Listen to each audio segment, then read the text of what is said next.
The following is a presentation of Manatee Schools Television in association with TV production teachers and students.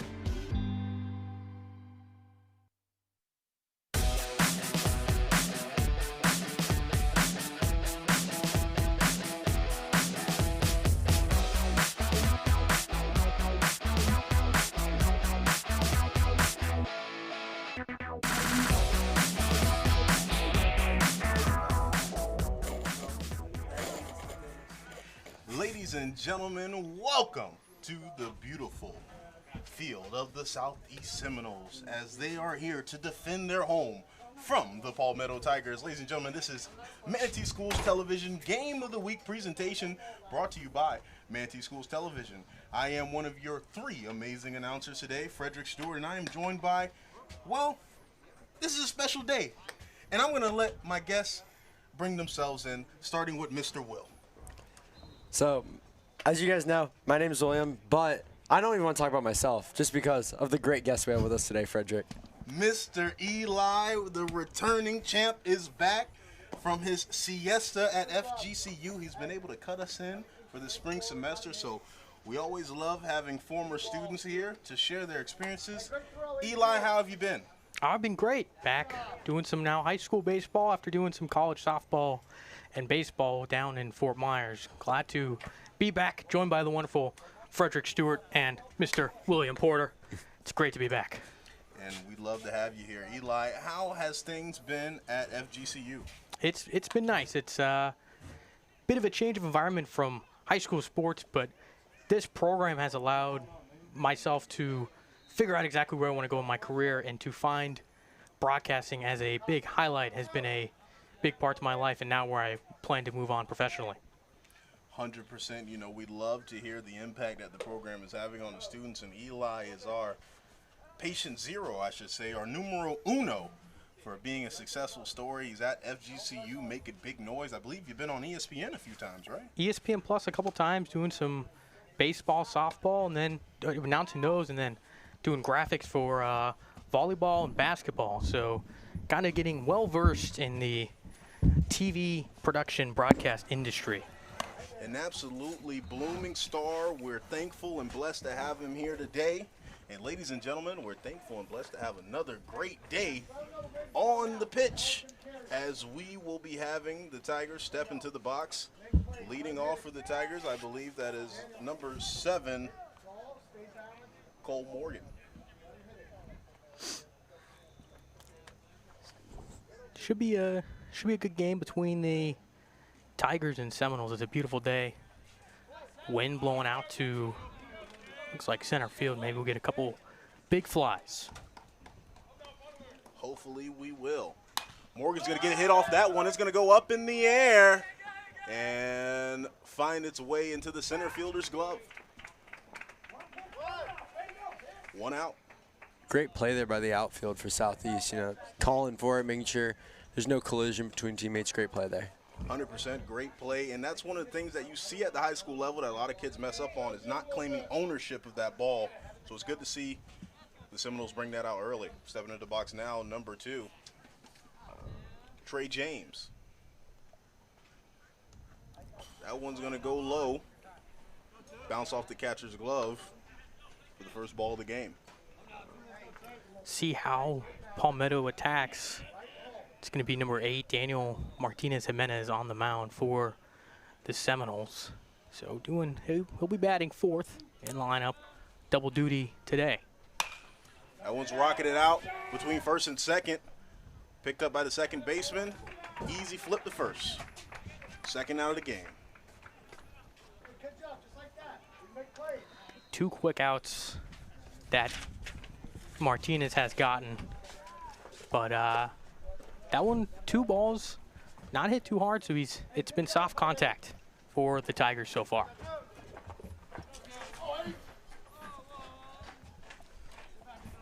Digging in will be number 11, Landon Henderson, up for the Tigers.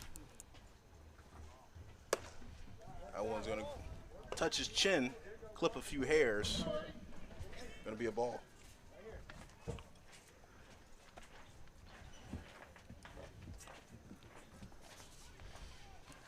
And so, what are you guys thinking we're gonna see?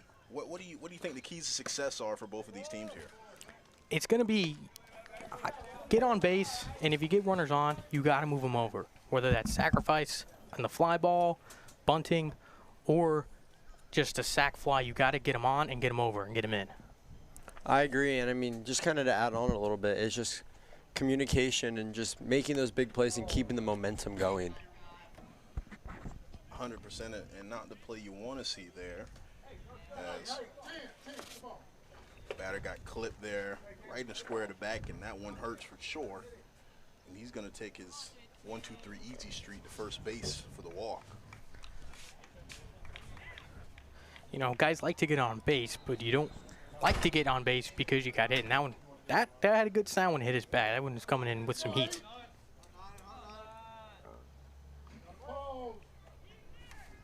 JT Wynn will dig in for the Tigers. He awaits and takes one outside. 1-0 on Wynn. So early 1-0 count. Runner on first for the Tigers. Defense straight away. Pitch on the way. And that one's in for a strike. A 1-1 count, a little delay call, but it is a strike. And we see third base coach there in a Zen pose, letting his player know what's going on first. And this one swung. They're going to go for the run here and steal second. And he's there with time to spare. Stolen base for Anderson. Go back to first. Got to go back.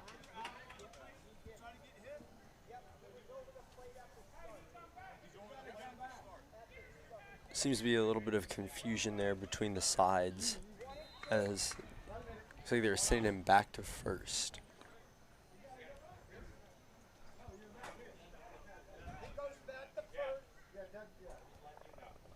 Okay, it looks like what happened was, and you correct me if I'm wrong, Eli, it seems like they were saying the batter was trying to get hit there, and due to that they sent the runner from second back to first.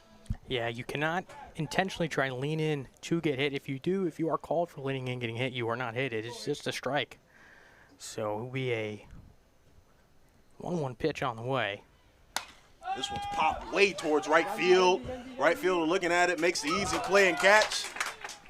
And that's going to bring us in from the top of the first into the bottom. That was great tracking there by the outfielder just to snag that ball and grab that third out. So Southeast can go up to bat here. And that shows the power of umpires. You know, that umpire there essentially brought the game back, slowed down momentum, and the Seminoles were able to capitalize on that and send us to the bottom of the second. So bottom of the first coming up for Southeast. Tigers got a 2-out runner aboard, and we're not able to do anything. And I believe at this moment, ladies and gentlemen, we were able to get some special words with the coach of Southeast. And we're going to roll that tape right about now, as we'll be right back with more baseball action.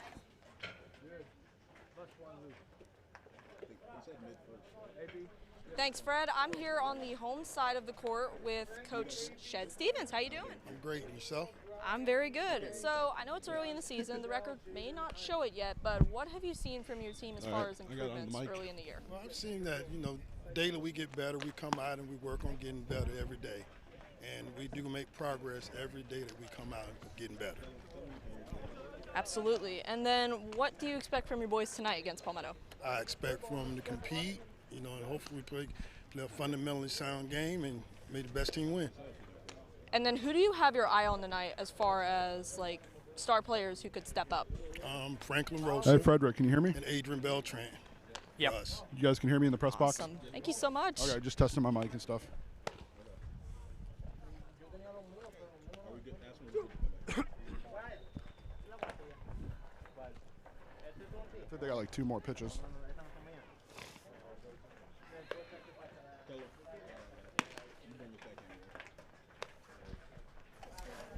And we are back as the bottom of the first is getting ready to come underway as number 15 for Southeast, Franklin Rosa, is up to bat first. And you got number 5, Adrian Beltran, on deck.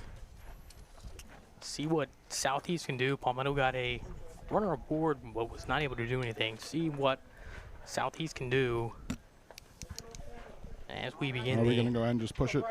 bottom half of the first. On the mound for the Tigers is going to be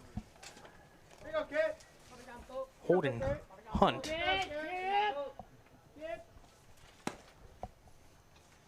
And he will deliver a first pitch strike.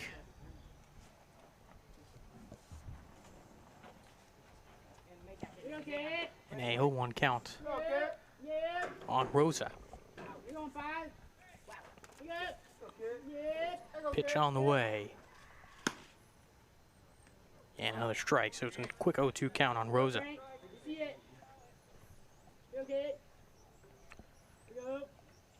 See what Hunt can do, getting ahead early 0-2.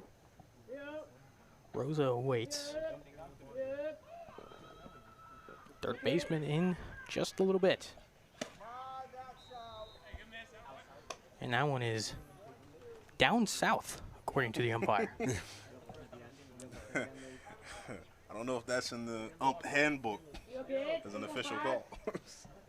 So it's a 1-2 count.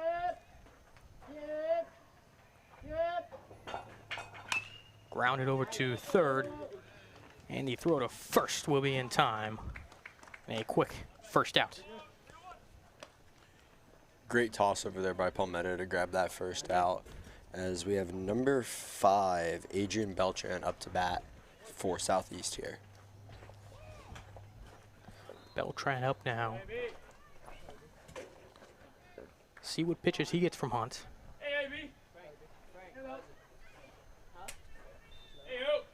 We'll see here. Hunt loads up, he throws. That one goes straight down the middle. Picture perfect pitch right there.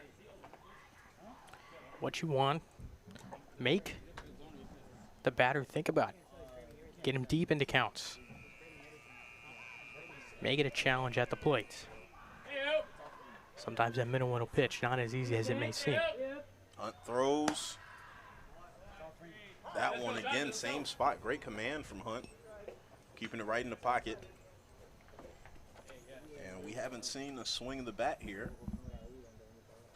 from Beltran. This one's probably going to change his mind. There we go. Hunt loads it up. Okay, yeah. Throws. And that one right in the same spot. Got him looking. He didn't swing the bat once. Will, if you were the batter, what would you have done in that situation? Do you swing? Do you trust your instinct? In situations like this, correct me if I'm wrong, Eli, but I feel like all you can do is just, like you said, just trust your instinct. You know, if you feel like you can take a good swing at it, swing at it. If you feel like it's too far, don't risk it. Yeah, a lot of guys, that one's taken low to Gonzalez. A lot of guys, when they go to the plate, are looking for a certain pitch, whether that's a fastball up and away or, you know, a curveball down. But you're going to the plate with the mindset of, this is the pitch I'm looking for. And sometimes you just don't get it, and it's not really much you can do if you're set for one pitch. And then 1-0 on the way.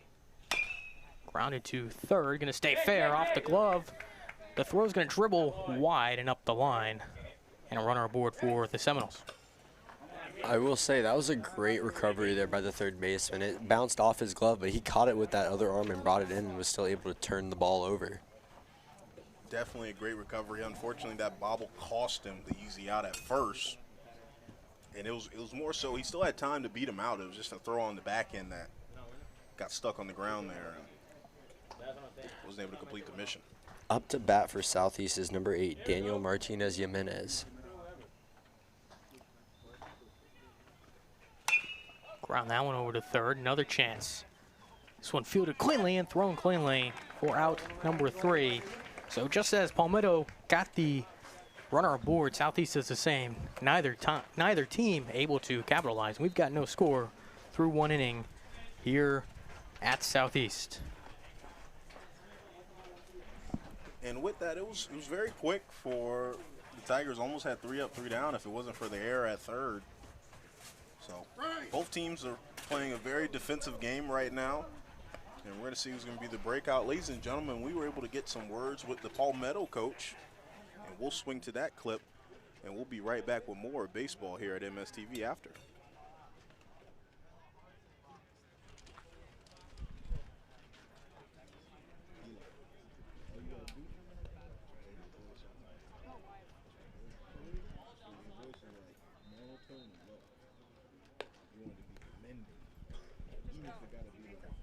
Hey, Frederick. So this reporter got a chance to talk with the Palmetto coach earlier today, and this is what he had to say about his team and their current season. Thanks, Fred. I'm here on the home side of the court with Hello, and I am Jammer with MSTV, here with Palmetto's head coach for their baseball team, Coach Corey DeHam. Am I saying that right? How you doing today, Coach? Doing well, Jammer. Excellent, excellent. So just kind of quick, your team is right now currently sitting at 5-4. What progressions do you think, or what keeps you guys competitive going into the second half of the season? So we are doing really well with our pitching. We have some higher level arms that are really attacking the zone early and doing a great job of putting the ball in play early. Defense has done a really nice job so far as well. The games that we've lost, it's been like really close games. So like 1-0, 2-1, and that's where those have been just a couple of hits away from it being vice versa. So I'm really actually happy with the place we're at. I think we're building and growing, and excited to see how the second half we can continue to turn up the bats a little bit. So. Excellent, excellent. What do you hope to see out of your boys today in this game against Southeast?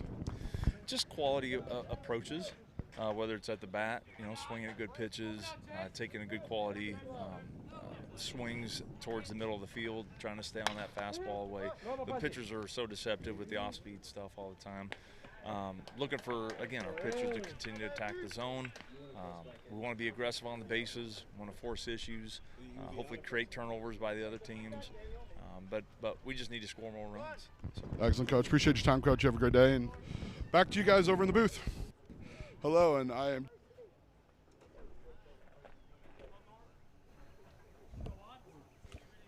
And ladies and gentlemen, we come back from this and we have Jammer here after giving an amazing interview. Jammer, what do you think so far? I think so far Southeast is actually putting up a good fight. I know Palmetto's coming in here with a very strong season so far, being 5-4. With all their games except for Lakeland Ranch being a one-run game, it's going to be a tall order for Southeast, but you got to expect a lot. And obviously, if Southeast can get the ball in play, allow their defense to do what they need to do. I think those should be a great, excellent game. 100% defensively. We've seen them handling business already. They just out at first, number 17, Chase Nye for Palmetto. So I think they're on the track to do big numbers here tonight. Yeah, it should be an excellent game, and we hope to keep seeing both teams keep fighting, keep putting the ball in play, and allow these batters to hit. Well, thank you so much, Jammer. We appreciate you. That's one of our not only premier guys behind the camera setting things up, but of now, we'll say, blooming star in front of the camera now, right? No, I appreciate it, Frederick, man. Back to you guys. You guys have a great night, and, hey, go Seminoles and go Palmetto. Thank you so much, Jammer. Thank you, Jammer. Thanks, man. Back to the game here. We saw the Seminoles are throwing one over the head, and that's going to walk Mr. Christian Cole to first base. But before that, they were able to get a first out single on Chase Nye. So you're going to have a runner now aboard for the Pirates, for the Tigers, as we'll bring in Landon Stewart. Threw me off looking up. Palmetto head coach Corey DeHaan was with the Pirates in the minor leagues, and then now has made his home with the Tigers. I don't want to spend too much time on the major league since we're at the high school level and we got to be focused on these teams here.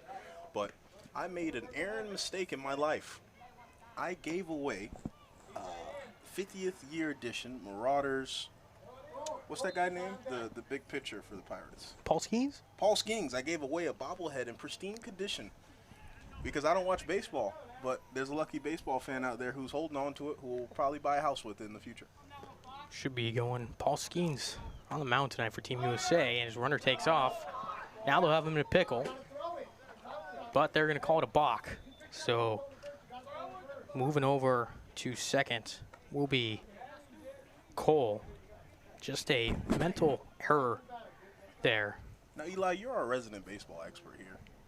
I think me and Will could agree. I agree with that What is a balk, statement. if you could break that down for us? So balk is when the pitcher will go, they step off the mound, but they never, before they come set. So he never came set, and he just moved over. That one's driven to right, backing up and making the catch. Runner will tag, that's Cole. He'll move over to third, so we runner at third with no outs. Yeah, so as I was saying with balk, he never came set, and he didn't throw the ball. So then he kind of did more of a pump fake and just move the runner over for free. So only one out now. Runner on third. Tigers are in a great position to strike. Stepping up to the plate, number 14, Amir Simmons.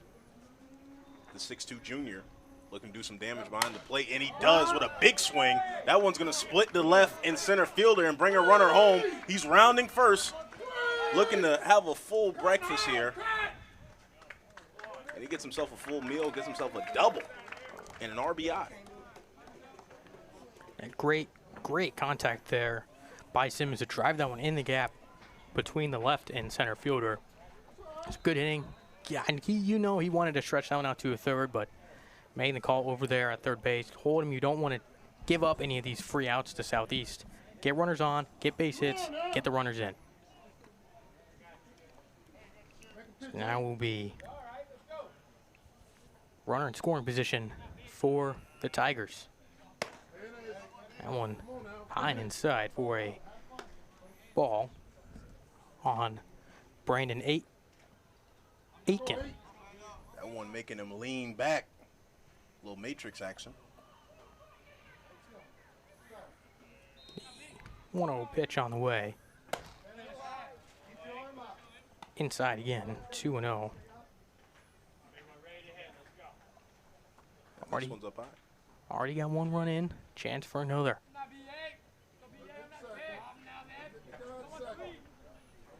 2-0 on the way. 3-0 as he tries getting to chase, but couldn't get it in now. Chance for the second walk of the inning for the Tigers.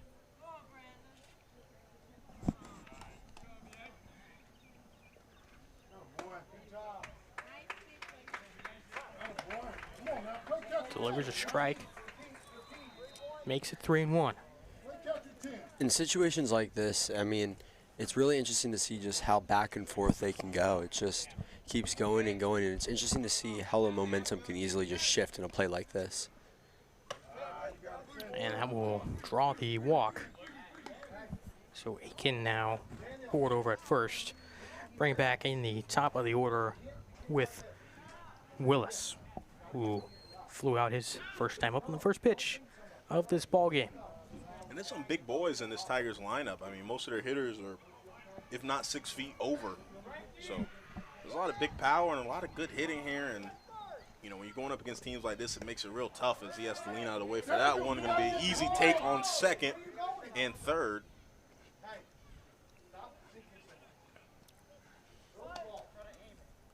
Nearly got a piece of Willis, but he was able to lean forward. Miss it, got to the backstop.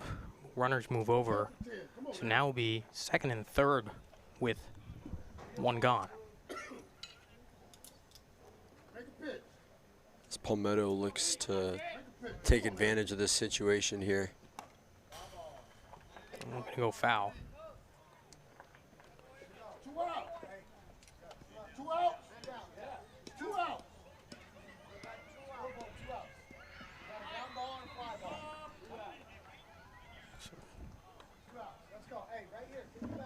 Two gone, rather.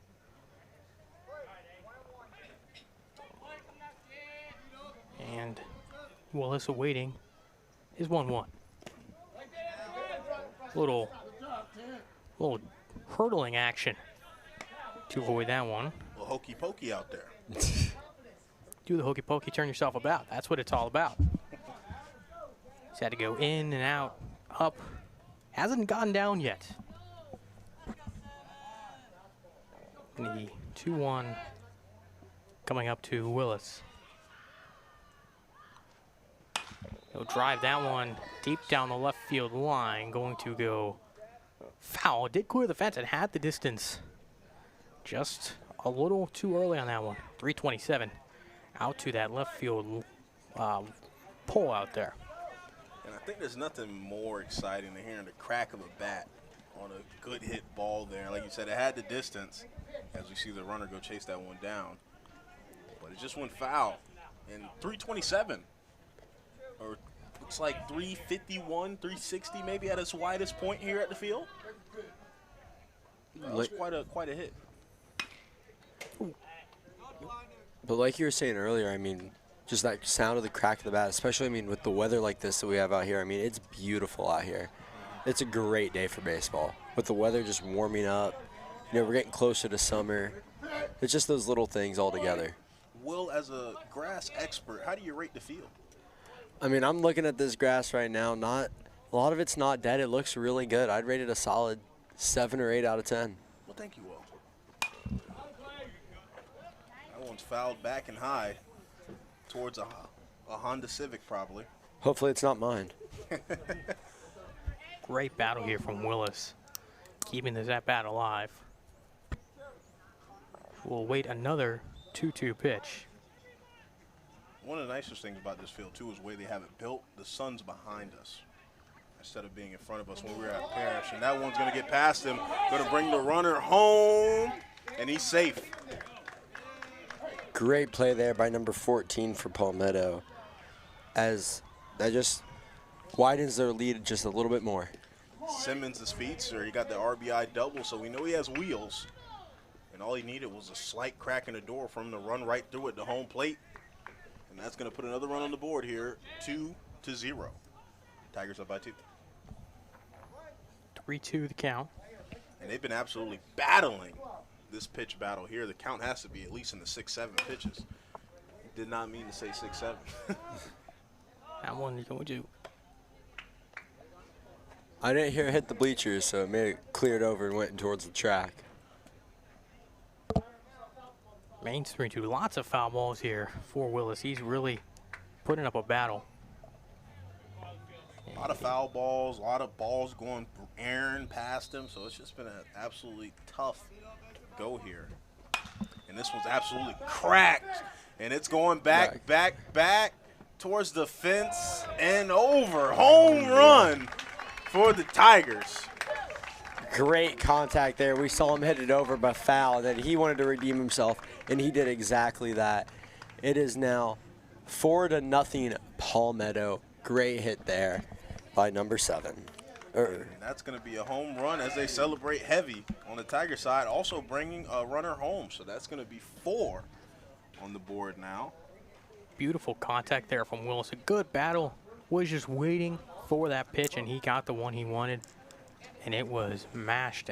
Left fielder looked like he had a chance, but just hit that fence, and before you knew it, that ball was over his head. So as pitcher will get a new ball, and it will be 4-0 Tigers with Trey James up. He grounded out his first time up. And the thing is, too, this southeast fence is very high, so it makes it hard for players to make a leaping effort. And it's not like, you know, major league walls where they're soft, where you can kind of climb them. It's an old school gate fence. That one's ripped. Foul on the right side. Chain link fence, kind of like in Sandlot. The chain link fence that surrounds that. We all know the scene when the Babe Ruth signed ball goes out and over James Earl Jones there with his dog. So, chain link fence. One of the staples of pretty much everything. Low wall down the lines, but as you hit the outfield, wall expands and raises up a little bit. Instead of the green monster, I guess we can call it the chain link monster, Eli. The chain link monster at Southeast. Trademark that as that one swung on and missed. The chain link monster is hilarious. Interesting. You see some stadiums where the fence will almost, you know, maybe cut in or dump out or drop down. This one, same height and almost same configuration all the way around.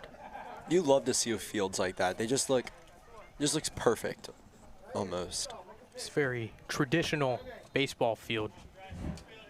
When you see MLB field, it's kind of like what Texas used to have, where the center field pushed out a little bit more. Taken away will be 1 and 2. Kind of like Fenway Park's got the Green Monster. Camden Yards has their what used to be short porch, but now pushed back. Yankee Stadium's got the short porch and right, the Beskey Pole in Fenway. Each stadium's got their interesting little niche move. That one popped up over foul ground, third base side, and making the catch in foul ground for out number 3. That will do it. Palmetto brings in 4 in the inning. It's a home run from Willis, and it 4-0 Palmetto over Southeast.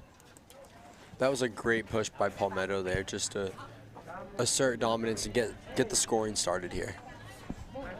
We said get runners on and get them over. We will got a interview now with the player. Southeast player interview. Let's send it to that. Hey guys, I talked to Franklin Rosa from the Southeast team prior to today's matchup. Let's check it out. Back here on the Southeast sideline, I'm here with senior Franklin Rosa. How you doing today? I'm good, you?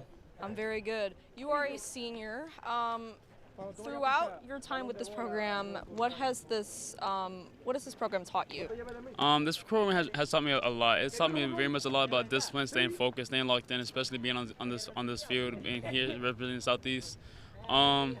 I'll say big thing, especially with the coaching staff that we have here. They told us like we're big on grades, so we're all eligible to play, and also stay locked in when we're throwing, practicing, and that's really like the big things, main prospects, and yeah. And then, what do you expect from tonight's matchup against Palmetto? I'm expecting a big fight. I mean, our guys we struggle, but we're starting to come around now. But yeah, I'm expecting a big fight up against this team. I mean, I see that they're good, but they don't scare us at all. Awesome, thank you so much. Back here on the Southeast sideline, I'm here with senior Franklin. Definitely some experience on the Southeast sideline for sure, and that will be something to look out for the rest of this game as Southeast tries to come back from a 4-0 deficit. Guys? 100%, you know, those are 100%. As they're trying to come back from this 4-0 deficit, defense is imperative, but hitting will be better. If they can put some runs on the board here, this will make this game a lot closer. This will be Brian Herrera for the Seminoles as he takes the first pitch for a strike and an 0-1 count. So Southeast now going to try and fight back. Down 4-0. Still plenty of game left. Pitch from Hunt. Hitting for a strike and an 0-2 count.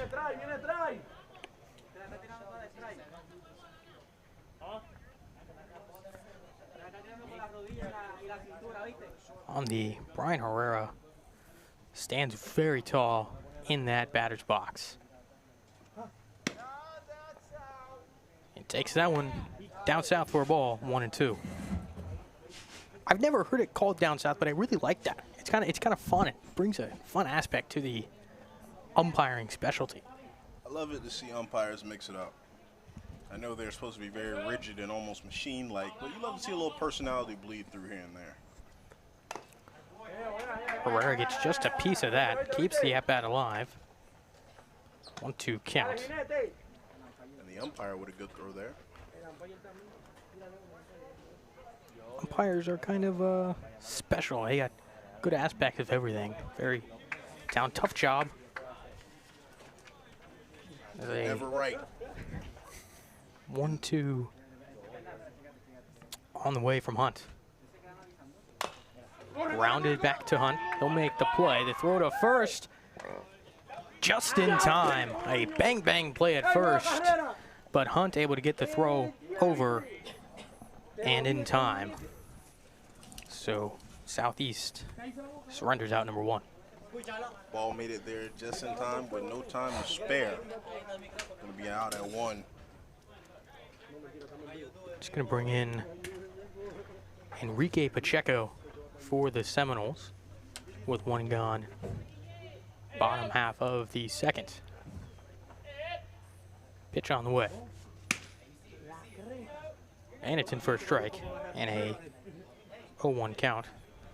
Hunt throwing in strikes very quickly. Definitely so. We've seen him get a strikeout earlier. Not as many. Most have been, you know, ground outs or pop flies. But still, nobody on base is what you want to see as he gives a little Kareem Abdul-Jabbar hook shot on that one. First one that really got away from Hunt. He's been hitting his spot early in this one, but that one gets a little bit away. And he loves it right down the middle there. That's the money spot for him. That's where he's looking to put a nice fastball down the middle and challenge batters to react in time.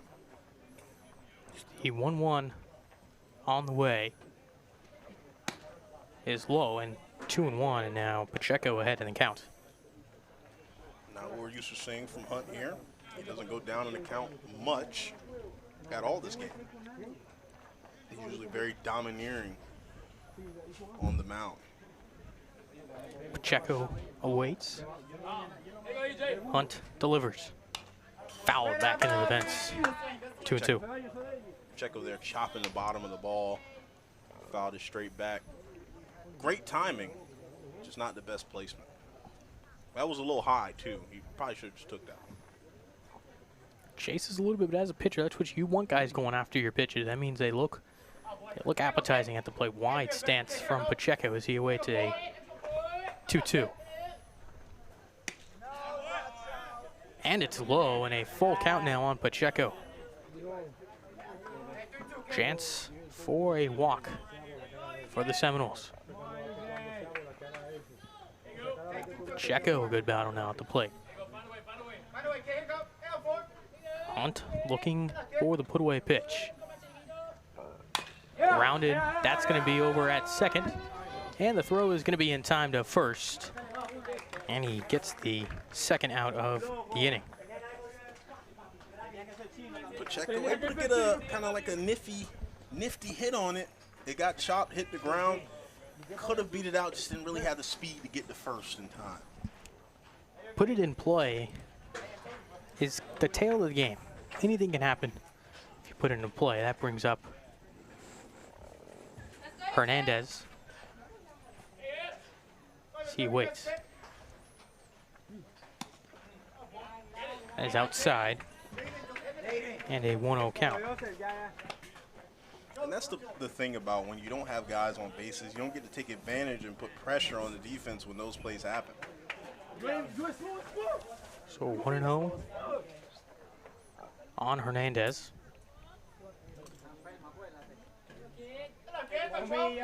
Defense straight away. That one grounded softly back to the mound. Hunt's going to deliver again, and he's going to throw it away. And Hernandez is going to spin on his way to second, blocking the sun and applying the tag at second.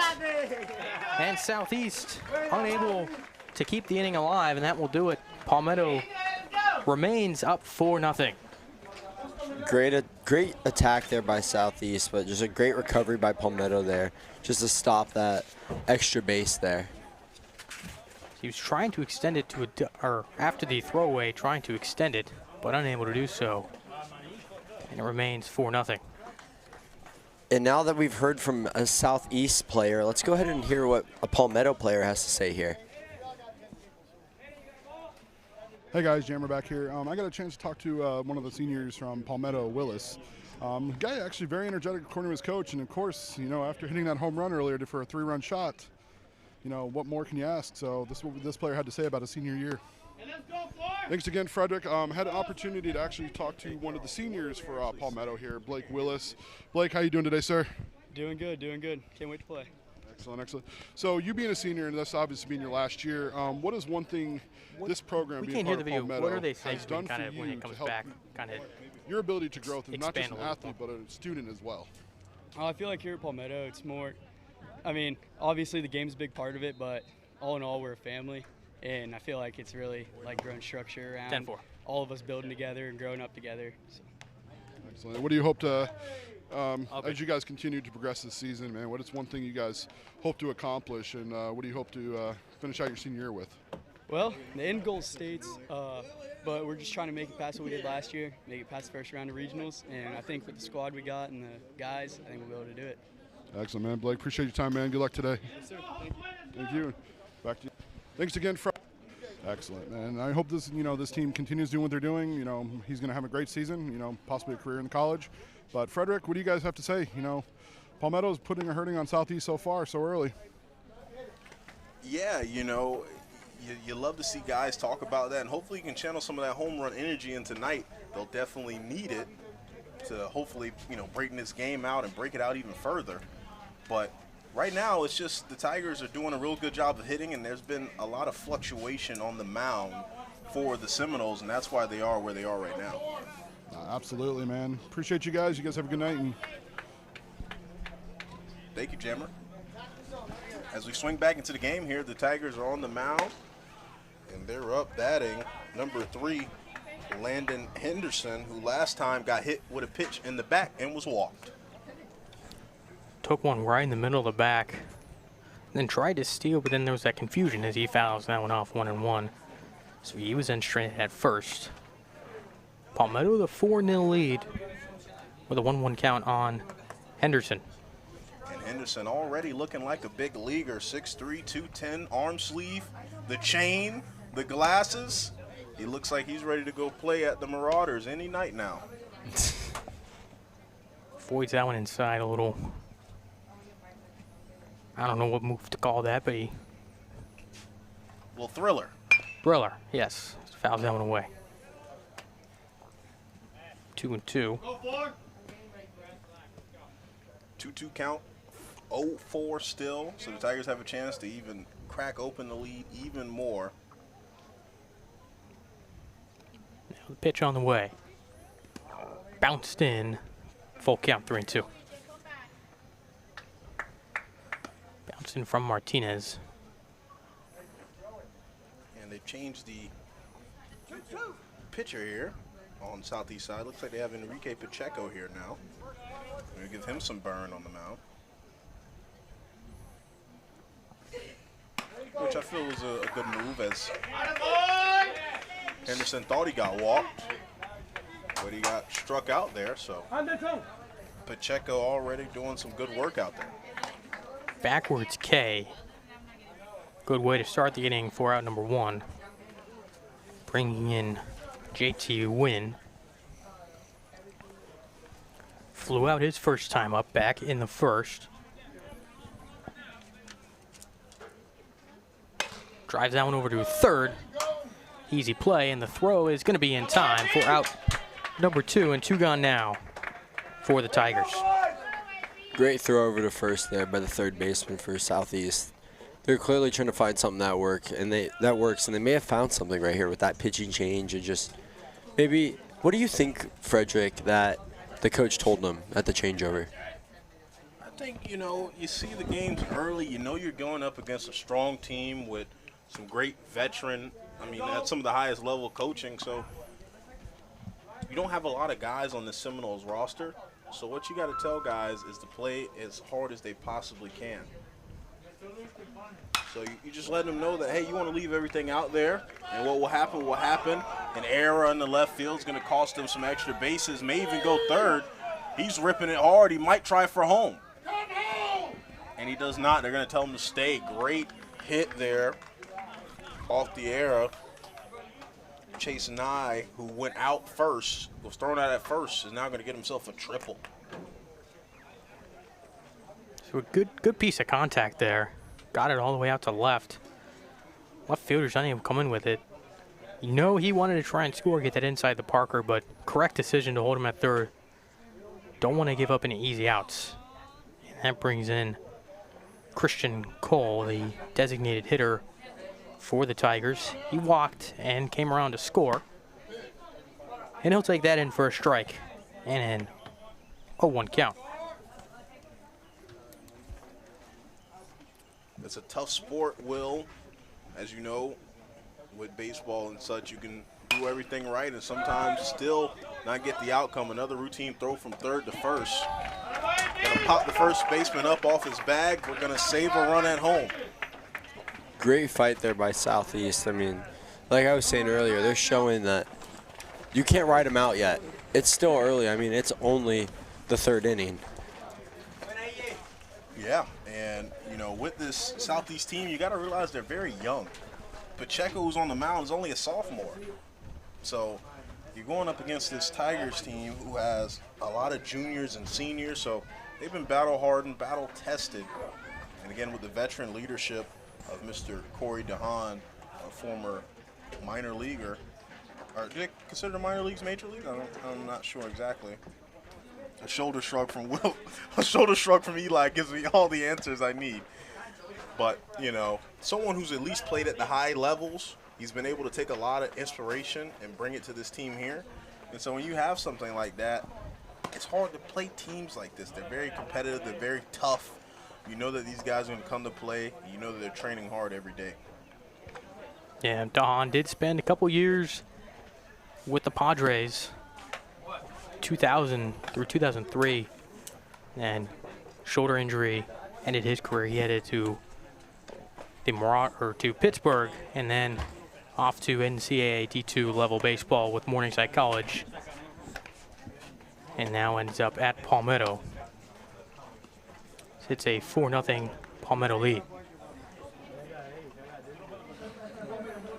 Well, what are you saying to the Seminoles right now coming out of that inning there, top of the 3rd?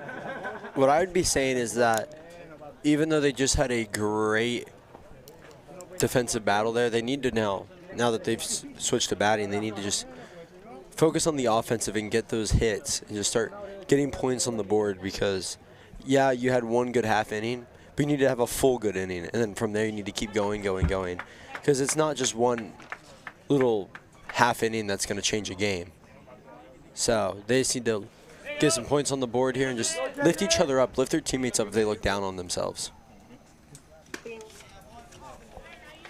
As Jaden Jimenez swings and misses at the first pitch. 0-1 as we begin the bottom half of the 3rd inning. Be Jimenez, Torres, and then back to the top of the lineup in Rosa. Another swing and a miss.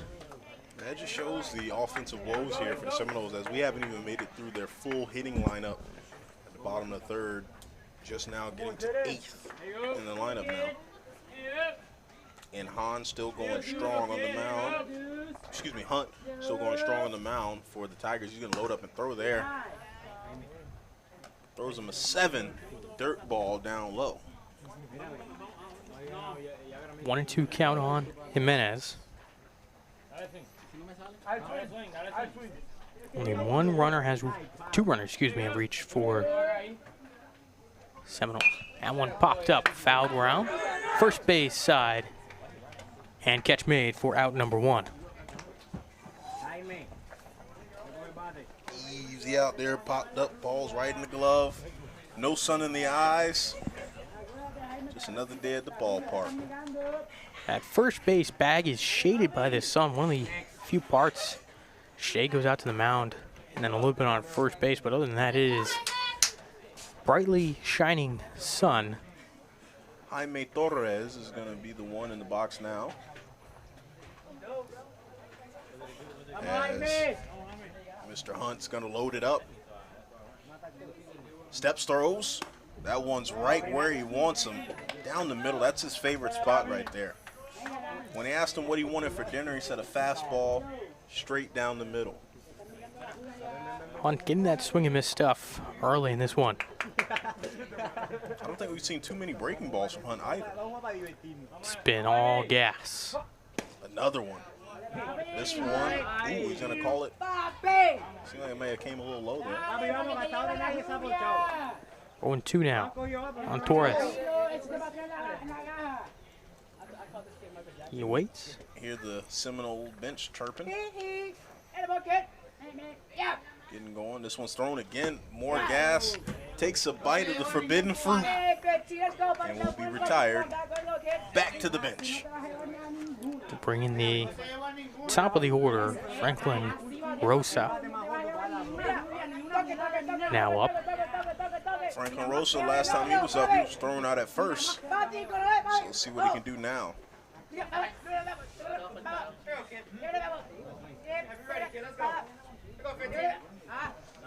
Defense straight away. Pitch from Hunt. Driven out to shallow right center. That's going to get down into the base hit for Rosa. Wide turn at first, but stays put. And it is a 2-out single for Rosa, and the Seminoles have a runner aboard. Great contact there by Southeast, just to get something going there and to see if they can capitalize off that and keep that momentum going as we keep going through this inning. Coming up next, number 5, Adrian Beltran, who was struck out last time at the plate. You know, you see only fastballs right here from Hunt. Do you think that is a limit of ability, or do you think he say it's working, so we're going to keep going back to the well? Runner takes off. Throw is going to be in time, and a caught stealing. Going back on Hunt. I think it's working. If it ain't broke, don't fix it. Right. And it ain't broke yet, so he's just going to keep throwing those fastballs. He's getting the swing and miss. Fairly soft contact, minus the one hit there from Rosa, but 4-0 Palmetto through 3. Southeast is Seminoles unable to do anything with a 2-out single. We know that any ball can be hit big, but fastballs are notorious for being sent out of the park. I think, you know, if it ain't broke, don't fix it, but I think he has a lack of respect for the hitters here on the Seminoles because he's only throwing fastballs. Back to back to back, I have not seen a breaking ball at all. And they've been pretty much in the same spot, right there down the middle. Perfect for any big contact, big hitter in the league. That's Christmas Day. So I think this Palmetto team just, they just know it's working, and they're going to stick to it. And it's working. He's going to stick to it. Hunt has corralled 2 strikeouts now through 3 innings, only allowing 3 hits. So on the mound, Southeast, they come back. But the Tigers come to bat down, up 4. It will be Stewart, Simmons, Aiken out for the Tigers. Bottom of the order. 7, 8, and 9. Stewart up first. He flew out back in the second. See what he can do. Pacheco remains on the mound for the Seminoles. That one driven out to left center. That's going to get down, and it's going to be a base hit for Stewart. So leadoff single and a runner aboard. Stewart with good contact there. Another nice ping off the bat. Easy hit, great pop, perfect gap finding. Leads to the easy single. See if Palmetto threatens to steal here. They've tried a couple times. And there he goes. That one driven to left. That's going to get down. That's going to be a base hit. It's going to be bobbled out and left. Throw's going to come into third. It's going to be cut off. And now they're going to hold it. Keep everyone. It's going to be first and third with no outs. Great start by Palmetto there just to get the ball rolling and to show that they're still fighting, even though they may have had a meh last inning. They're still here and they're still going. That they are. I mean, there's some great hitting from the Tigers here, and that home run really put them back. That put 2 runs on the board, plus they had the RBI before. So other than that, I mean, the Tigers haven't been too successful at bringing people home.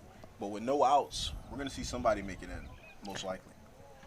Brings in Aiken, who will drive one deep to left. That ball is going to carry, and it's going to carry over the fence. Wow. A 3-run blast for Aiken, and it is 7-0 Tigers. Great hit there. Aiken, who might have had some dynamite hidden in the bat there. They're attacking that left field side. They might need to back the fences up a little bit. Big blast from Palmetto makes it 7-0. Both out to left. That one carried quite far past the fence. Still no outs. Yeah, no doubt about that one. It went all the way over and is still sitting there smiling at us from behind the fence. Hello from the other side. Pacheco comes back with a strike. So he's got to keep battling. Single home run. And now an 0-1 count on Willis, who homered back in the second. Takes that one for a ball to make it 1-1. I'm not sure exactly. I don't remember. We may be getting close to a run rule here. It might be, it could be up 5. Tough, 7-0. 7-0 with number 7 up to bat. Lucky numbers. Lucky number 7. That one grounded. That's going to creep foul. Remain 1-2.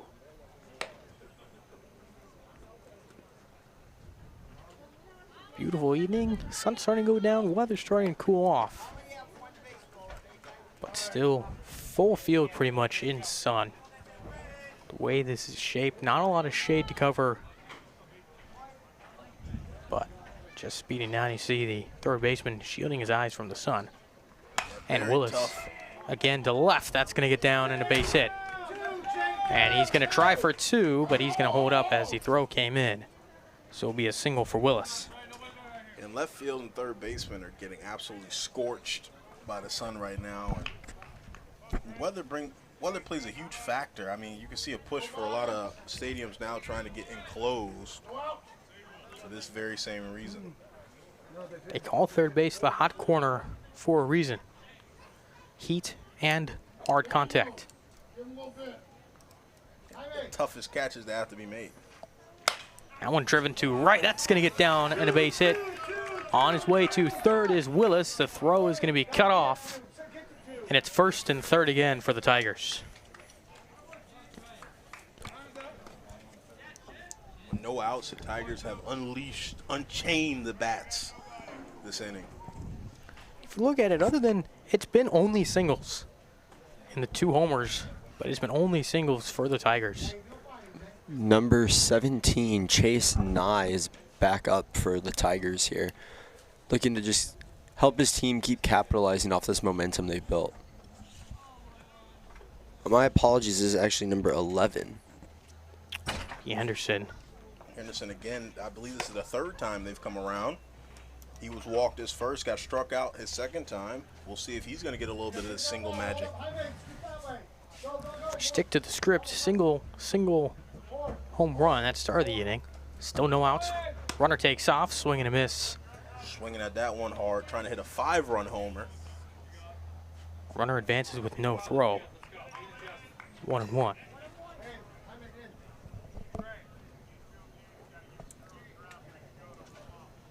One is low. Eli shed some light on that. Some people may not understand why there wasn't much excitement from that stolen base there.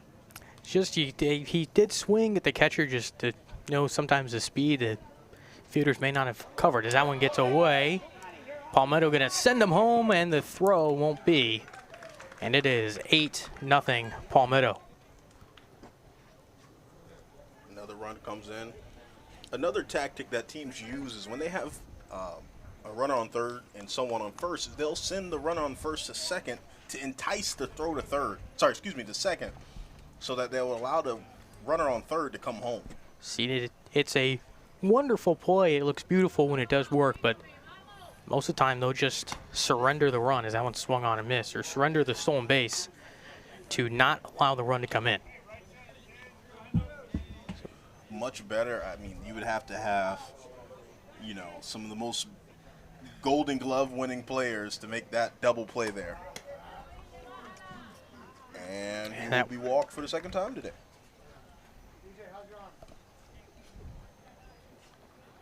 Second walk for Henderson. Brings in Wynn. 0 for 2. First and third again. 8-0 now for the Tigers.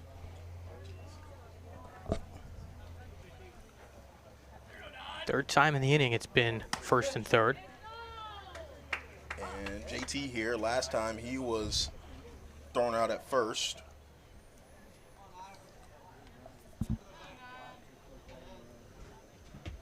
And he's blazing. He has quick speed. Will made a comment earlier about that good hit. And there's another good hit, the good throw to third. That one's going to find the gap. They've been abusing the left side. It's going to bring home one runner. And it looks like it's going to bring home two runners. So a 2 RBI double for JT here. Great use of that gap there by Palmetto, just to, like I've been saying before, just to capitalize and keep capitalizing on what's going on. We'll make it 10-0. Tigers going to bring in as a designated runner here.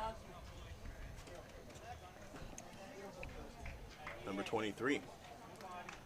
They've been absolutely abusing that left side over there. The Tigers are red hot from the left side of the field. Still no outs.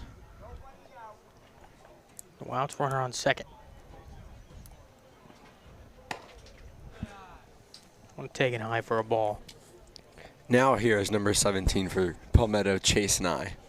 And he's finally here. He has arrived. Last time he was at the bat, got himself a triple.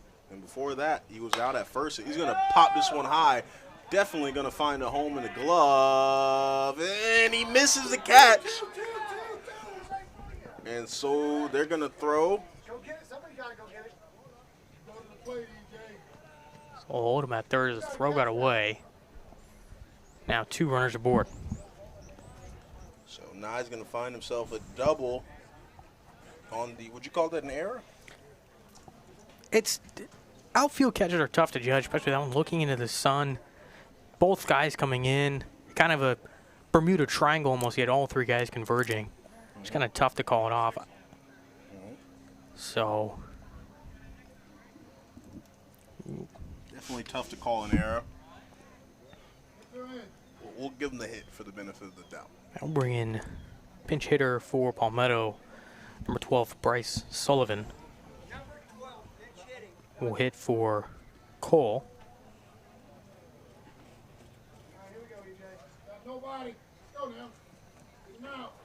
10-0 lead for the Tigers. Top half of the 4th.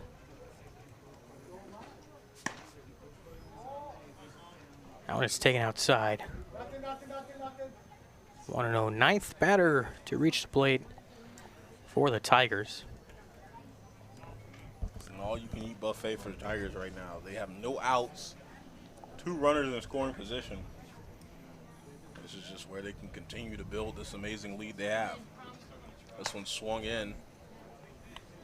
Down the middle, going to be called a strike. And again, great effort here from Enrique Pacheco, the sophomore who's trying to hold it down and right the ship here for the Seminoles. This one's thrown, popped back towards the football field. Oh, I think he went off the light pole. 1-1. 4th.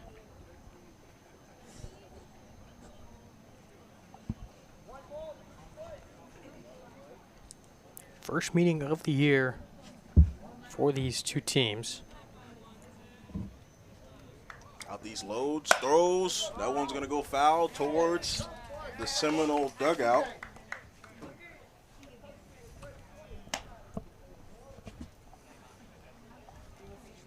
One and 2 count.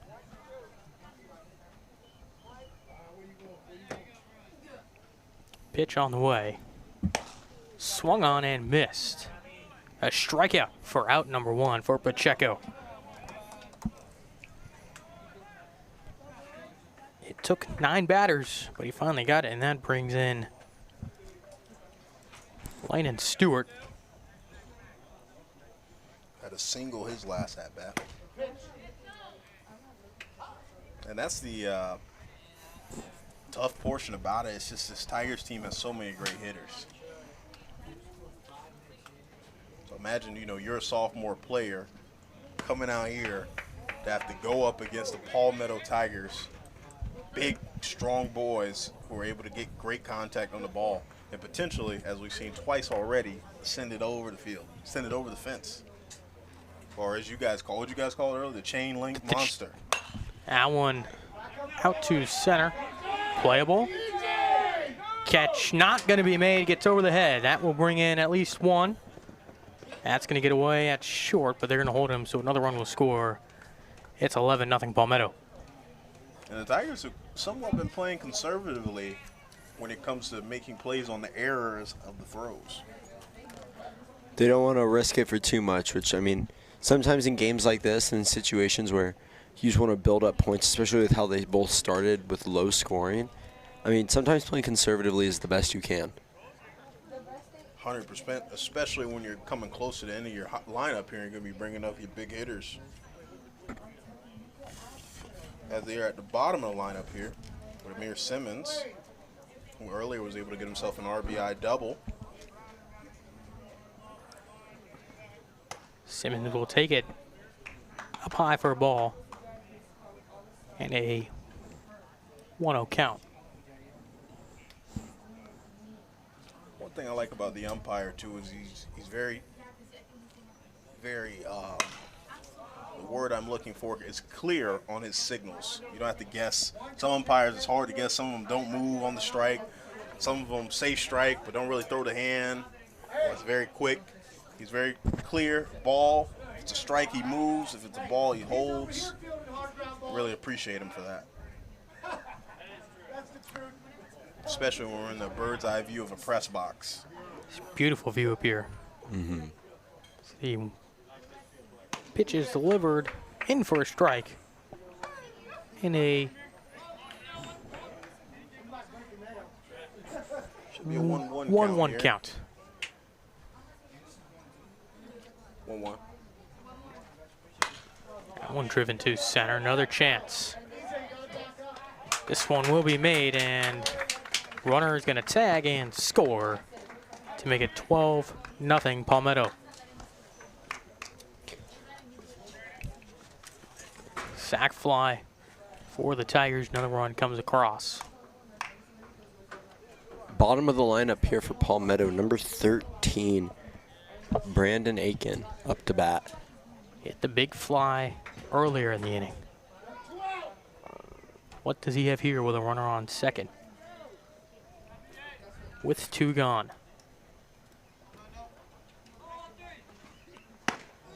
It's funny to see Aiken at the bottom of the lineup here. He seems like such a big hitter, at least from the home run, and you catch him on the bottom side. As that one's flung into the dirt there, they're going to move over the runner from second. He's going to casually jog to third.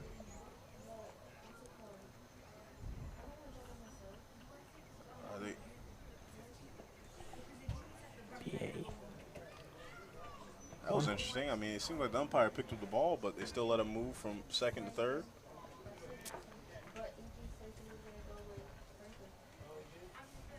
Pacheco loads up, throws. That one's going to be in the dirt, bottom left. And a good job there from the catcher, stopping that one from getting behind.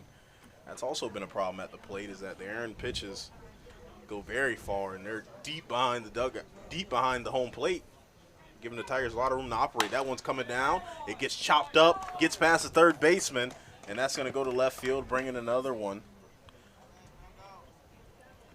So Aiken is going to get himself an RBI single.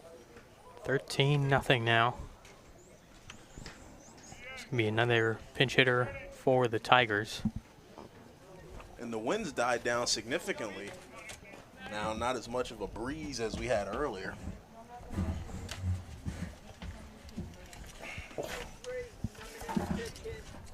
Long, very long. Top of the fourth. Have you ever seen an inning like this in a while? It's been a while. It's been a while. I know a couple FGCU games earlier this year. That one's in for a strike. We had I want to say it was a 17-18 game or something like that. Just a very high-scoring affair. which can be very entertaining. That one outside, 1-1. What's the atmosphere of the crowd like at FGCU for their softball, baseball games? It's pretty good. Baseball started this season undefeated. I believe they went 7-0 or 8-0 to start this season. On their first road trip of the year, just wrapped it up at Bethune-Cookman this weekend. But they host a lot. All the teams from up north come down to Fort Myers, Minnesota, one of them. Come down. Softball hosts a whole bunch of tournaments as that one's in for a strike. Softball hosts about 3 tournaments to kick off the season. They took on Kansas. That was one of the most entertaining games I've seen in a long time. What team would deny the ability to come in Florida for a week or two? Exactly. That one's out for ball. I talked to the SID of Kansas, a sports information director. They were up in Tampa, and then they came down to Fort Myers for one game and then right back up to Tampa for another series. So they were going all across the state. Runner takes off. Pitch is fouled away. Runner will have to retreat. But it's a great atmosphere anywhere in Florida for some college sports. It's just nice to get out on Friday nights, Saturday nights, go enjoy some baseball or softball, and then a Sunday matinee to wrap it up. 100%. And strikeout there leads to the end of a monster inning for the Tigers. They were able to put up 9 runs in that inning alone. And so I don't believe we are in the run rule territory, so I believe that there will be an inning following this no matter what happens with the Seminoles. But wow, I mean, as a coach, you couldn't be happier to see the bats fly on the Tiger side, and as a Seminoles coach, it's definitely going to be a hard task keeping these young guys head in the game. Tough spot if you're the Seminoles. You just go out there and have fun. It's a beautiful night. Just have some fun. Each night's going to be different for each team, and you just got to be able to walk into your mindset that it's just one game. Each game, it's a new day. Don't think about it. Just bounce back the next game. Go out and score 13 runs for yourself in your next game. So it's just all sports, very, very mental sport. Short memory of a goldfish, they would say. You don't want to let something like this drag over, and again, the game's not over. We don't know what may happen, but coming down from a spot like this, the equivalent would be in basketball being down 30 with the last 5 minutes left of the game. It's a tall task to come back. Is it impossible? No. Is it probable? But for the Seminoles now, they just want to go out there and get all those reps, get as many reps that they can as possible. Practice. And take this time to be against elite competition and build. This is a young team. They still have a pretty bright future. A lot of high school left in these boys. They can continue to grow, and potentially, by the time some of these kids turn to juniors and seniors, and they build out the roster, they can have a bigger culture here where they can compete at these levels with teams like Palmetto. Build a program, just like we look at the Indiana Hoosiers and college football with Coach Kurt Signetti coming in. He built that program. Indiana was one of the worst teams in college football, and now they are the top team in college football. You want to face Indiana because you want to be the team that upsets the reigning national champion. 100%. And the only way you get better is by playing tough competition. So that will bring in number 5 for the Seminoles, and Adrian Beltran to lead off the bottom half of the 4th. Simmons takes the mound for Palmetto. They make a couple changes.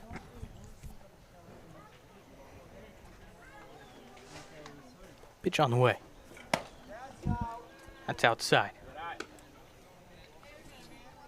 Or as the ump says, down south. They must have trademarked that catchphrase. To each their own. Pitch on the way. And that's in for a strike.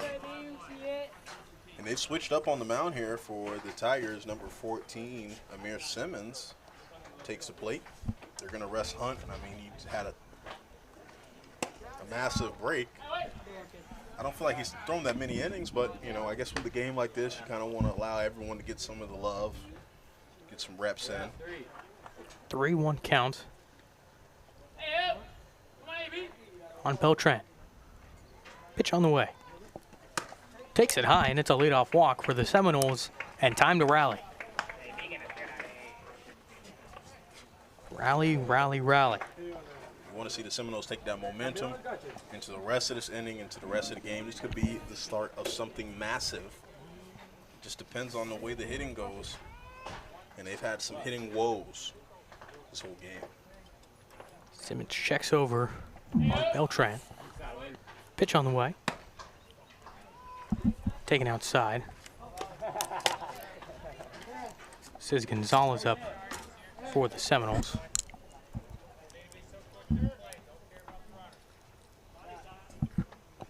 Simmons delivers. High. 2-0. This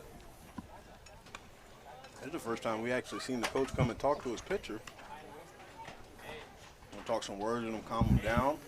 You can see they changed at the mound to Simmons, the junior. Potentially give him some words of encouragement. You know, understand it's a very low pressure game. Go out there, relax, just practice. Get some good in-game reps in, some real game reps. And don't take it too, don't get so tense that you're throwing bad throws because you're nervous. Our hitters have done a great job paving the way for you to have a lot of leeway. 13-0 the lead for Seminoles, and we'll end the discussion at the mound. Everyone will retreat, and now fixing the hose connection behind home plate. All seems to be good. So 2-0 count on Gonzalez. The catcher, he digs in and waits. Takes it high, 3-0.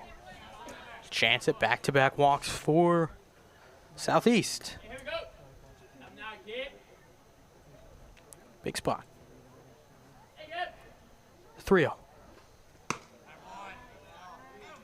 And he'll take it for a strike. Just got the zone. He's got the inside of the plate.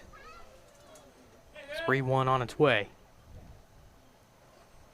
Swing and a miss. Full count now. Simmons back in the count. It's a big swing. Gonzalez wanted to deposit one and left. You wanted that one bad, just missed it. Simmons is going to check over first. Keep him honest. I think that's the first check over we've seen all game from either team. It is.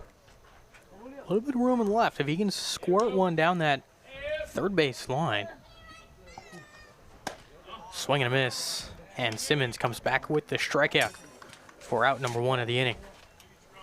Gonzalez angry with himself. He said he's seen that one by his eyebrows. Still swung on it. Chased it high. Lost everything. Sometimes it's tough. You see a pitch that just looks so appetizing, and then you go, and it comes up on you or drops on you, but coming in, it looks good. I had a coach tell me, Coach Tim Hill Jr., as that one's thrown, they go for the steal at second, and he's safe. Wow. Great steal there by Southeast. And those are the risks you got to take in the game right now, trying to cut this lead. Every single point matters. Everything matters. Getting a steal like that can rally the team, not only from an offensive perspective, but from an actual momentum perspective as well. That one's going to go straight down the middle, strike. But as I was saying earlier, you know, with certain pitches, they call it the chocolate mousse. Looks so good, but it's so bad for you. Room again in left. Shoot one down the line. Swing and a miss. 1-2. If you shoot something down the line, damage can be done now with that runner in scoring position.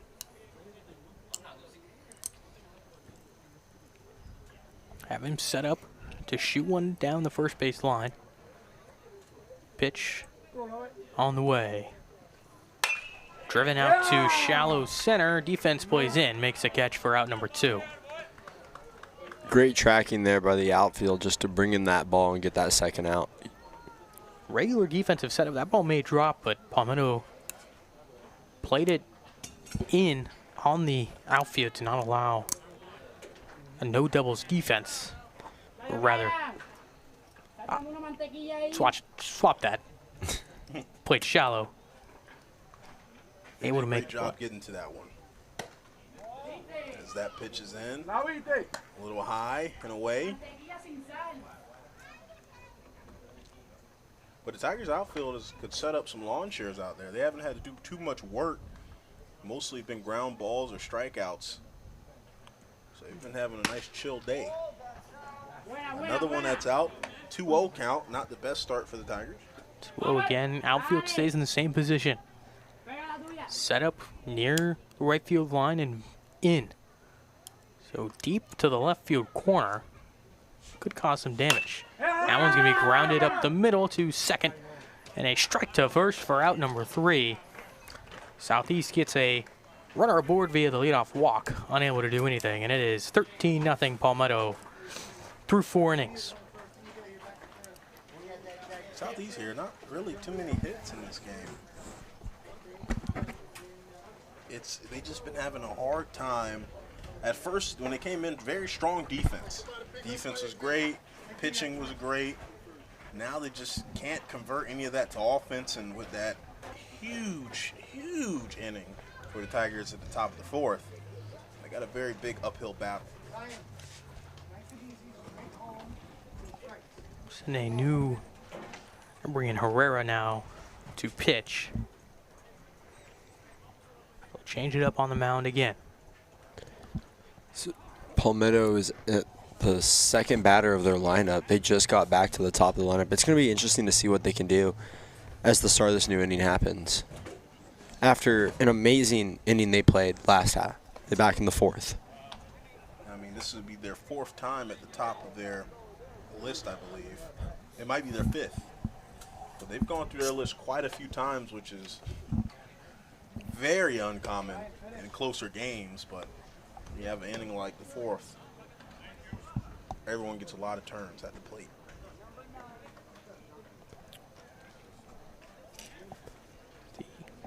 Southeast does their infield warm-ups. Herrera trying to find that spot with the throws to the plate.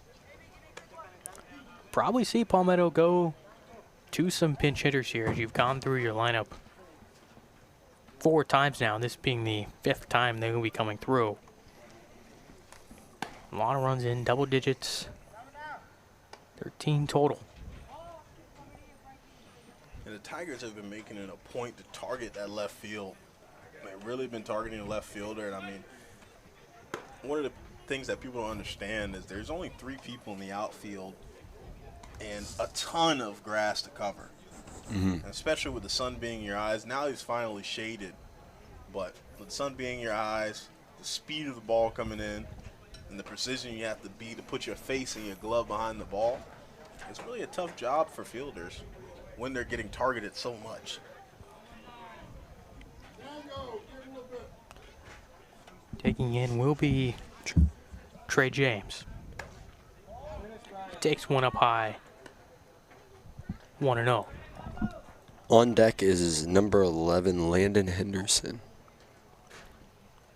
Pitch on the way from Herrera. Is south, 2-0. Another down south pitch. Palmetto doing a great job not chasing any pitches. Waiting for it to come in the zone. Herrera fires one outside, 3-0. New ball from the umpire. Brian, no pienses, solo tírala. 3-0.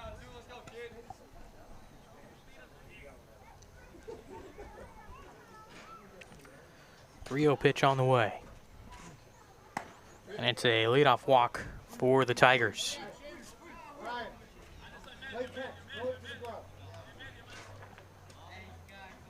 Just play catch on the mound. That's all you're doing.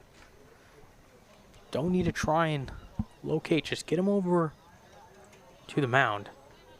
Or to the plate, rather. Playing catch with your pops in the backyard. That one taken high. 1-0. Number 11, Landon Henderson, is up to bat here. He's ready to get a ball in those gaps. Henderson, who's been all over tonight, walked twice and got struck out, and I believe got himself a single RBI earlier. He's been a big help to this Tigers team, and he's been someone who's been crossing home plate a lot. That one outside, 3-0. So another 3-0 start, and after this sequence, walk or not, you may see the coach go out and talk to his pitcher.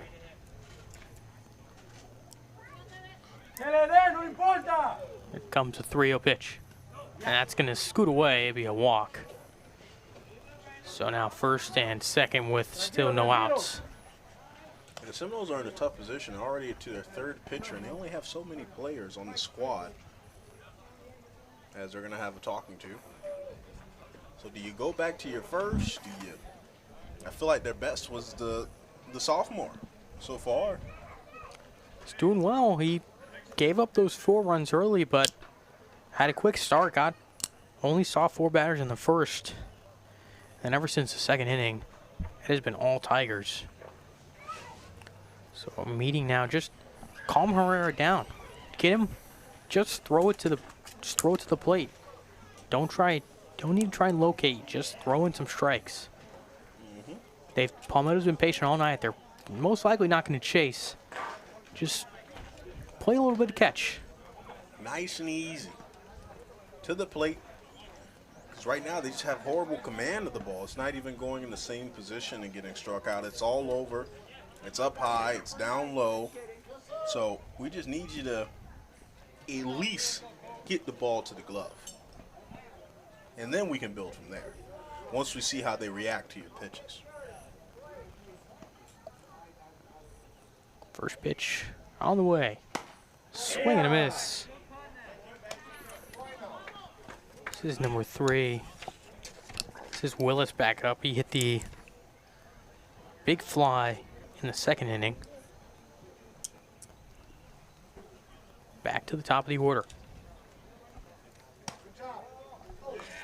Inside again. Be 1-1.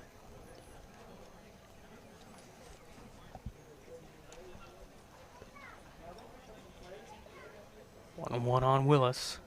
Herrera delivers. That one grounded down the third base line, but foul. In 1-2. Herrera trying to get out number 1 of the inning.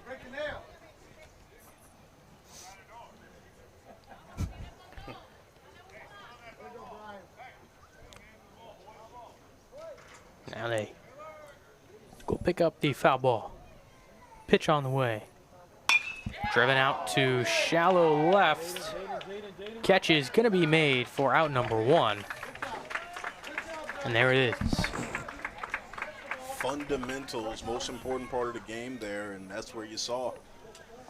Great job by the left fielder getting that glove behind his eyes, in front of his eyes. If you put your face on the ball, you put the glove in between, 9 times out of 10, you don't want your face to get hit by a ball, so you're going to make a catch. I myself have been hit in the face by a baseball, and it's not a pleasant experience. Me too. I do not recommend. Me 3. Look at that. Calls the Three Stooges of getting hit in the face by a baseball. My lip's still swollen from that baseball hit in high school. Swing and a miss. Now, I got hit in the eye, and I feel it almost corrected my vision. So I'm almost like, what if I get hit in the right eye, too? Will I have 20/20 vision? I'll try it so I can get rid of these glasses, and I'll let you know how it goes, Eli. Eli, you might start shooting lasers out of your eye. You don't want to push it too far. Taken outside. Could turn into superhero. Maybe turn into like Superman or the Flash. Maybe Thor. Some lightning powers. Yeah, you might start shooting webs. I'd love to shoot webs, be able to fly through, don't gotta drive anymore. You might become the next Randy Johnson or something. You get hit with a baseball, you get his powers. Randy Johnson's hit a bird. He's thrown a no-hitter. They call him KFC Johnson. Exactly. Fry a bird on the plate. Randy Johnson, one of the best pitchers of all time. One of the goats of baseball. Pitch on the way and low. 3-1. Randy Johnson, one of the greats, who's now a photographer. Interesting to see the transition. Similar to high school, how you see guys go from being players to working at your local school. Now, you know, they're at MSTV. You just never know where you can find someone in life. That one grounded to first. Gonna get through. And that will get all the way down. That's going to now just be corralled. 1 run will score. They'll hold him at third. It will be a double and a 14-0 lead for the Tigers. Great double there, right down the line, and got past that first baseman. Great contact, great hit there. Just able to get through. And that one was tight to the line. Those are the worst ones to see as a defense, because you don't know if it's going to go foul, and when it's just skidding like that, straight line, it's hard to make a play. Typically, you're going to see a right fielder in between the middle line if you draw a center line through his section. So he has to really run all the way out, and with the speed of this Tigers team, it's hard to contain that without getting a run in unless you got a lightning bolt rope for an arm. It's Beltran over there at first. Tried to get in front of it, but just couldn't quite find the spot. That one popped up. Straight back, and that is going to be off the bleachers. Trickling down towards the football field. Almost hit one of our MSTV camera girls, but she's okay. So a 1-1 count. Pitch on the way from Herrera. 2-1. Second and third, 1 out for the Tigers. A 14-0 lead.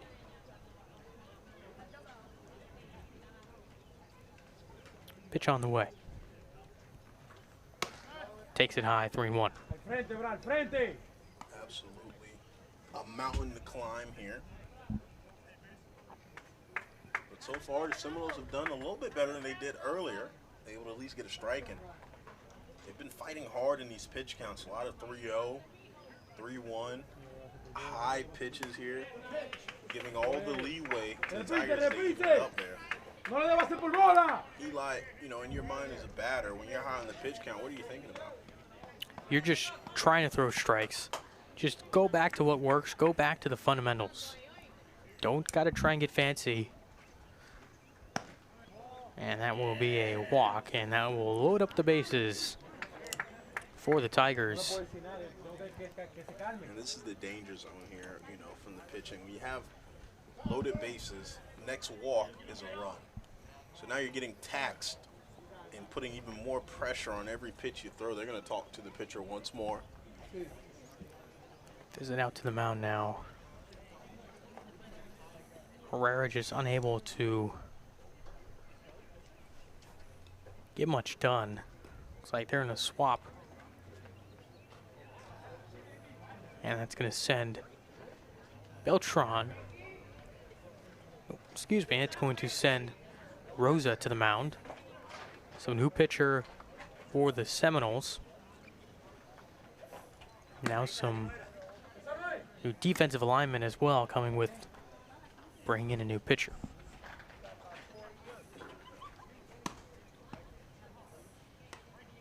And, you know, on the fourth pitcher now, but hard, not really a hard decision. You kind of got to make it. He's been struggling so far in the top of the fifth, and the game's getting way out of control here, 14-0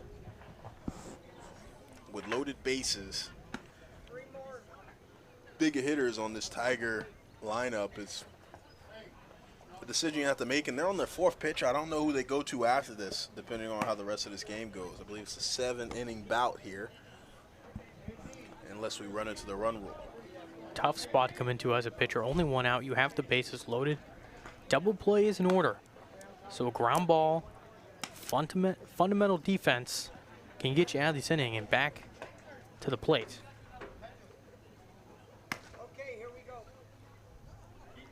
And here we go, says the umpire. 1 gone for the Tigers. 14-0 game. A 2-touchdown lead.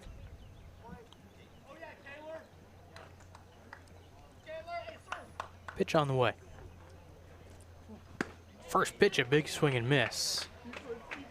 On a hearty cut. 0-1. Stewart has had himself a single and a double tonight. Looking to make some of that magic come here on the 5th. 0-1 bounced in, and that's going to get away.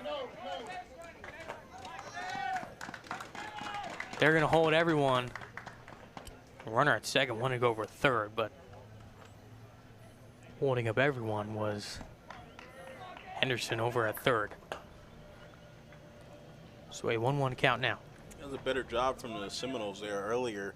Sometimes it seemed like they were confused about who should grab the ball when it got past the catcher, but they were able to defend that well, which is what held up all the runners.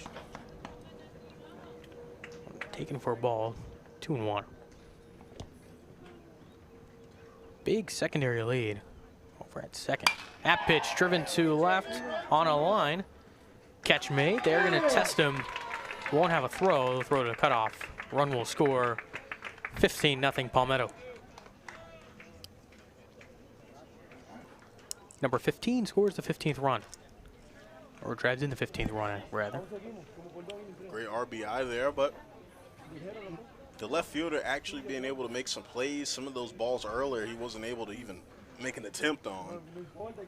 Now he's able, with the sun down, not in his eyes, able to make those easy catches.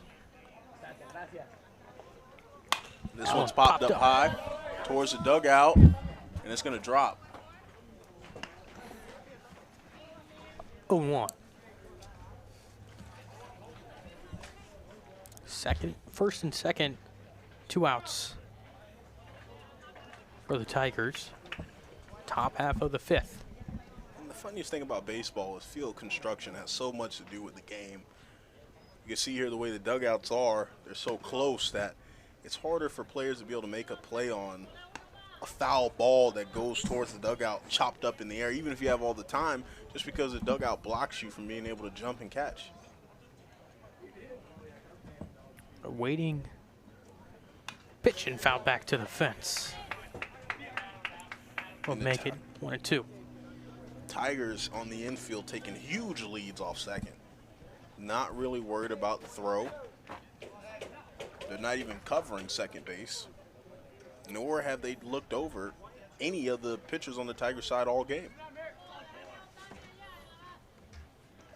Big lead and then extended on the secondary lead. Now it's dropped. And he wants to go. He's enticing the catcher for a throw.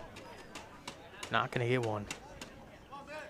I mean, it's crazy because he's already pretty much halfway there. I know his coaches are the ones who give him the signal. But you gotta have a lot of faith in your player. You see the lead he's getting. He's almost about half to 3/4, one third of the way there. So if you're gonna let him lead off that much, you might as well let him run. Now a full count pitch on its way. Runners take off. Pitch fouled away. They'll retreat.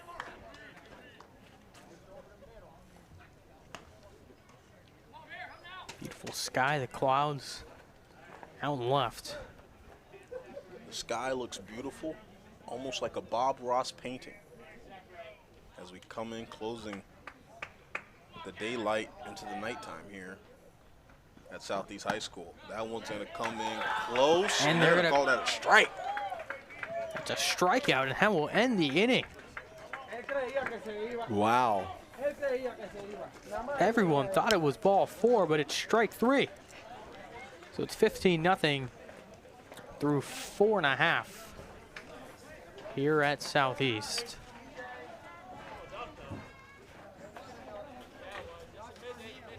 Now a discussion between assistant coach and the umpire. I mean, it looked high as far as the Tigers bench dugout. They're actually all behind the player, so since they saw him kind of jump out of the way, they felt that it was a bad call. How you feel about that pitch call there, Eli? I felt seems like it was a little high. It may be a little bit, but at the end of the day, you know, it's 15-0. Just you want to try and keep these pitchers, keep their arms not to get too damaged. But you know, it's tough being an umpire. It's one of the hardest jobs. It's tough being a referee in any sport, football, baseball. You're always the bad guy. Yeah. You're always gonna have one side happy and one side mad. But you know, you just go back there, do your job. It is what it is. Bottom half of the 5th, about to commence. 15-run lead for the Tigers. For the high school level, those 2 extra players, sometimes 3, the umpires can make or break a game depending on decisions, especially once you get higher and higher with more technology, replays. You're starting to get challenges on pitches at the MLB level. ABS system in place now for the major leagues. I'm not the biggest fan of it. I think it takes the human aspect out of the game. I, for one, enjoy seeing managers and players get ejected. I think it's fun. I think it's funny. Pitch clock, very nice, but the ABS system, not my favorite, but what do I know? How long before you think that trickles down to our level at high school? I don't think it will. Possibly, but it's too expensive. Maybe in like the state tournaments or something like that, but just a regular season game. Don't know if we'll ever see it, as that one's up north for a ball. Not down south this time. Not down south, up north. That one's in Ohio. Shout out to Will here. He's actually our resident Ohioan. Just a kid from the good old state, best state there is. Ooh, that's a arguments to be had. Tough thing to say on MSTV, but you know, we'll let it ride. I have a disagreement with that. I think Nebraska's a better state. And your mic's getting muted. I'm kidding. 2-1. Not sure what there really is to do in Ohio. Not as much as there's to do in Florida. I'm a Floridian through and through. You can tell by my tan. 2-1 pitch on the way. And a strike. Not sure the umpire even knew what he was going to call that. It's 2-2. Great pitch there by Palmetto to keep their momentum just going in this game. 2-2 on the way. A little check swing, chopper, and caught on the fly at third there. And they're going to rule a catch. Great play at third. Great catch. Good catch there. Like everyone was a little confused, but that's a rule we learn in any sport. You don't play until the whistle's blown. There's no whistle here, but still make the play. Either way, you got him out on the throw or on the catch. Always smart just to throw it to the base. Pitch on the way. Way high. That one shines the top of his helmet. 1-0 count. And Eli, you know, speaking about what you're doing at FGCU, are you a solo commentator or a dual? It depends. Some games I got an analyst, some days I'm by myself. It's nice to have an analyst because you can kind of get a conversation going, but when you're solo, you got to make big things happen and describe the moment and make it feel like the viewer is at the game. And baseball is one of the most, I would say, time-heavy sports, dead time-heavy sports. So I know it can be very difficult to have, one person. We're blessed tonight to have 3, as that one's popped back. And we even have some extra viewers there on the Southeast Stadium stairs. You guys can't see it on the camera, but there are a few people peeking over here. Getting 2 games for the price of 1 ticket. Can't complain about that. Cannot. 2-2 on the way. And it's low, full count. And a new pitcher on the mound here, number 22. Unfortunately, we weren't able to retrieve his number. That may be Hunter Hoyle. I believe that is him, Hunter Hoyle. Senior, 6'1". And the Tigers are just letting everyone get a chance out there. Like you spoke earlier, Eli, you don't want, as they have another out there, you don't want 2 outs at the bottom of the 5th. You don't want to tire out these boys' arms, especially when you're trying to have playoff aspirations. And the Seminoles will go to their lone hitter off the bench. It's going to be Joseph Perez, and he gets a standing ovation. And he'll take it inside.